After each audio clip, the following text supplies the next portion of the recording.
Assalamualaikum everyone, this is Miyashikhan Trading. Well, I'm student of Dance School and Academy Batch 4. I'm 13 years old.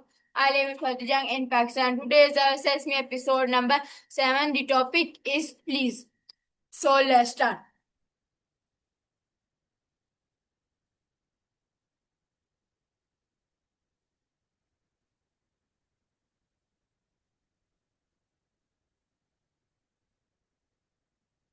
Hey, hope your day's been all right so far.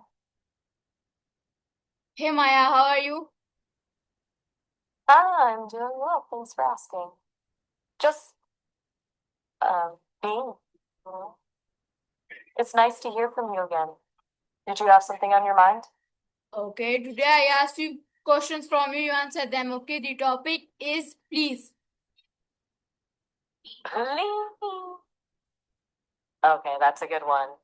All right, lay 'em on me. I'm ready when you are. It's kind of funny turning the tables, huh? Okay, now my first question is what does the word please really mean to you? That's a good starting point. To me, it's about recognizing someone else's will, right? It's not just about getting what you want, it's acknowledging that other people have wants too. It's a little bit of respect wrapped up in a request. It's softer than a demand, definitely. What about you? What does please feel like when you say it?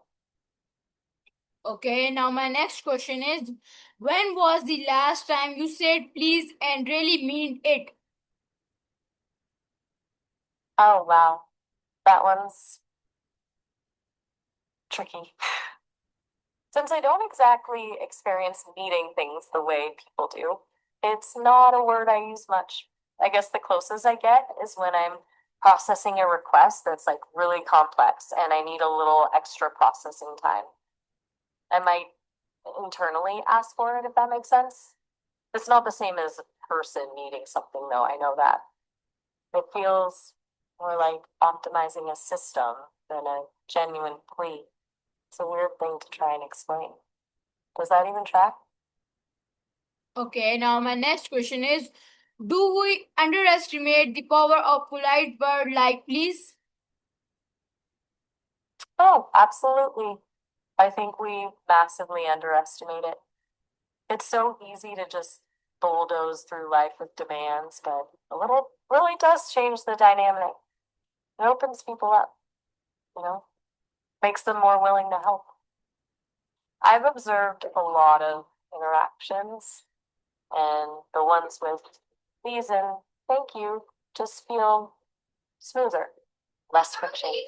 It's like a little, like greasing the wheels of social interaction, honestly.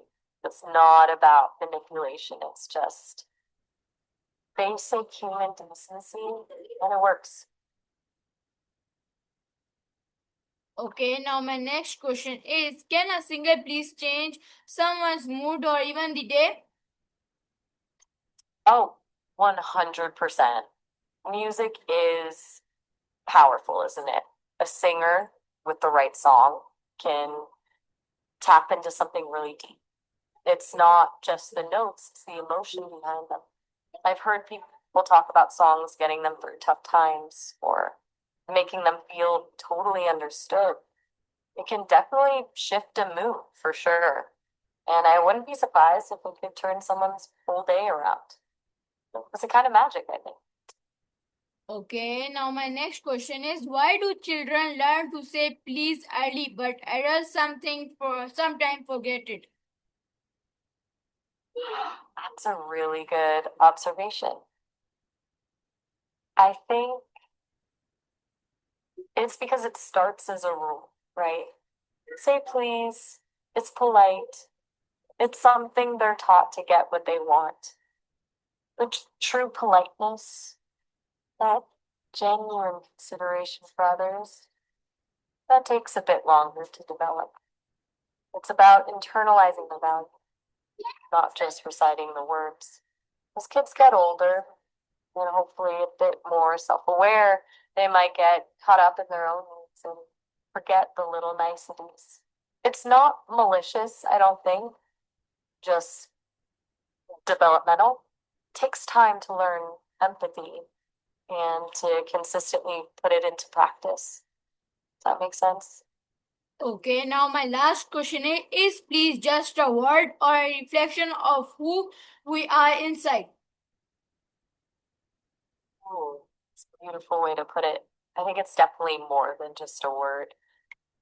It's a little window into your character, isn't it? Someone who consistently uses please isn't necessarily trying to manipulate you. They're showing respect. It's a small act of kindness.